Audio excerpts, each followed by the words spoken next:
Welcome my Dio' ব্লগত আপোনালোকক স্বাগতম জনালোঁ। হেল্ল' গাইছ, ৰাধে ৰাধে। এতিয়া আমি বাংকি বিহাৰী মন্দিৰত গৈ আছোঁ। যদি ভিডিঅ'টো ভাল লাগে লাইক কমেণ্ট ছাবস্ক্ৰাইব কৰি দিব। জয় জয় শ্ৰীৰাম, ৰাধে ৰাধে।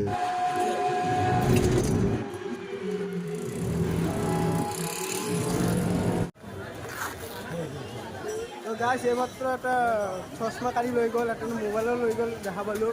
তো বহুত ৰিক্সত কৰি আছোঁ, বান্দাৰা যদি লৈ যাম মোৰতো হাহাকাৰ হৈ যাব। আৰু ৰাস্তাৰ কাষে কাষে বহুত দোকান আছে। আপুনি বাংকি বিহাৰী যদি ফটো ল'ব খোজে ফটো ল'ব পাৰে, গোপালৰ কাৰণে কাপোৰ কিনিব পাৰে, গাৰুটোও কিনিব পাৰে, বাচি লাগিলে বাচি ল'ব পাৰে, ঘৰৰ কাৰণে বহুত কিবা কিবি ল'ব পাৰে। মই ভাবিছোঁ বাংকি বিহাৰী দৰ্শন কৰি মই কিবা এটা ঘৰৰ কাৰণে লৈ ল'ম। তো গাইজ ভিতৰত জয় চিধা চিধি গ'লে বাংকি বিহাৰী মন্দিৰটো পাই গৈছিলোঁ। মই ইয়াৰ পৰা মোটামুটি 150 মিটাৰ হ'ব। আশে পাশে চাইকেল দোকান আছে, আপুনি ইয়াৰ পৰা প্ৰসাদ লৈ কিনে মন্দিৰত দিব পাৰে। পূজাৰ বস্তু ল'ব পাৰে, যি চাকি দি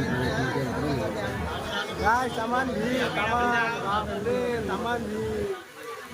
তো গাইজ বৃন্দাবন আহি কিনে আপুনি যদি বাংকি বিহাৰী দৰ্শন নকৰে তেনে বৃন্দাবন আহা নাহা একে সমান। আৰু এটা কথা হ'ল যে বাংকি বিহাৰী মন্দিৰত যোনটো পৰ্দাটো আছে সেইটো 2-3 মিনিট মূৰে বন্ধ কৰি থাকে। কাৰণ কি আপুনি যদি বেছি টাইম দি শ্ৰীকৃষ্ণ যদি ধ্যান কৰে হয়তো শ্ৰীকৃষ্ণ আপোনাৰ লগত আহি যাব, নহ'লে আপুনি লাইফ টাইম আৰু বৃন্দাবনত হৈ থাকিব। এনেকুৱা কেছ বহুত হৈছে, সেইটো কাৰণে 2-3 মিনিট মূৰে পৰ্দাটো বন্ধ কৰি দিয়ে।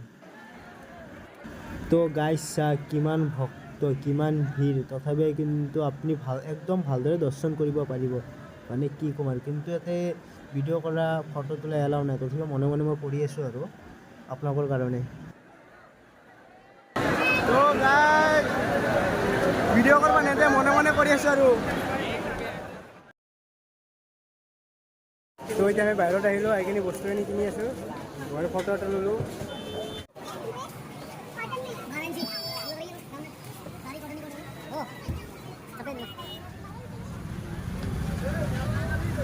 তো গাইছ এতিয়া আমি নিধিবন যাম, জামত ফাঁচি আছোঁ, ইমান গৰম বাপৰে। তেনেকৈ ইমানটো গৰমতে যাম চাব নেকি?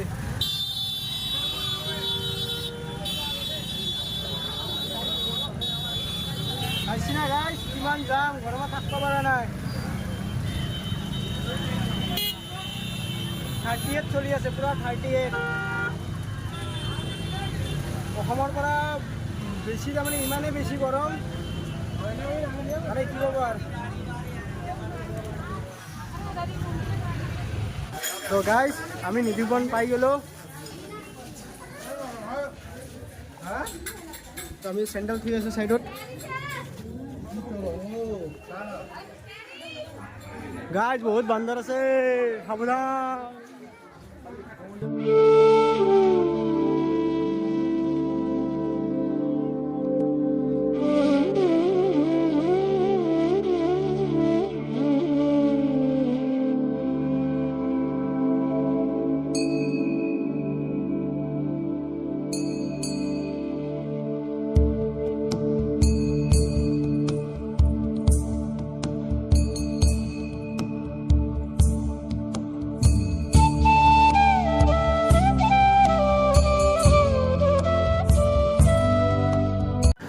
তো গাইছ আমি এতিয়া নিধিবনত প্ৰৱেশ কৰিলোঁ। প্ৰৱেশ কৰাৰ লগে লগে চাওক চাৰিওপিনে তুলসী গাছেই তুলসী গাছ, চাওক কিমান ডাঙৰ ডাঙৰ তুলসী গাছ। আৰু এটা কথা হ'ল যে নিধিবনত বান্দৰৰ পৰা সাৱধান থাকিব, কাৰণ মোবাইল বা প্ৰসাদ লৈ আহে, প্ৰসাদ লৈ যাব পাৰে, কাঢ়ি কিনি লৈ যাব। সেইটো কাৰণে নিধিবনৰ বান্দৰৰ পৰাও আপোনালোকে সাৱধান থাকিব।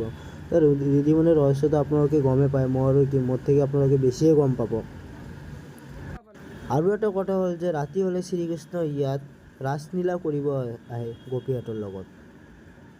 আৰু এই তুলসী গছযোৰ যে চাই আছে, ৰাতি হ'লে কিন্তু এইবোৰ তুলসী গছ হৈ নাথাকে, এইটো গোপী হৈ যায়। আৰু ৰাতি যদি ইয়াতে কোনোবাই যদি ৰৈ যায় ইয়াত হয়তো মাৰা যাব, হয়তো তাৰ চকুটো অন্ধ হৈ যাব। সেইটো ইয়াৰে ৰহস্য, যুগৰ ৰহস্য, এইটো চবেই গম পায়। এই যে তুলসী গাছবোৰ যে চাই আছে এইবিলাক হ'ল শ্ৰীকৃষ্ণৰ যে 16,800 গোপী আছে, এই তুলসী গাছবোৰেই হয়। আৰু এটা কথা হ'ল যে চাওকচোন নিধিবনটো কি চাফাকৈ ৰাখিছে, দেখাতে কি ধুনীয়া লাগি আছে, একদম চাফা চুতৰা, কোনো লেতেৰা নাই, একো নাই।